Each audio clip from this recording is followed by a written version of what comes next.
ফ্যাসিবাদের উত্তাল সময়ে বিএনপি, গণ অধিকার পরিষদ সহ প্রায় ৪২টি রাজনৈতিক দল ও জোট আমরা ফ্যাসিবাদ পতনে এক দফার দাবিতে যুগপৎ আন্দোলন করেছিলাম।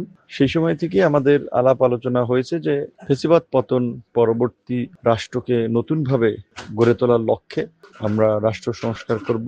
সেই লক্ষ্যে আমরা যারা আন্দোলন করছি, যুগপৎ আন্দোলন, তারা একসাথে নির্বাচন এবং একসাথে আগামীতে জাতীয় সরকার করব। যেহেতু আন্দোলনটি কার্যত বিএনপির নেতৃত্বেই হয়েছে, বিএনপির সামগ্রিক সমন্বয়ের মাধ্যমেই হয়েছে, সেই ক্ষেত্রে বিএনপি নেতৃত্ব দিয়েছে। বর্তমান আরপি এর বিধান অনুযায়ী জোট করলেও ভোট করতে হবে, নিজের মার্কের একটি বিধান আছে।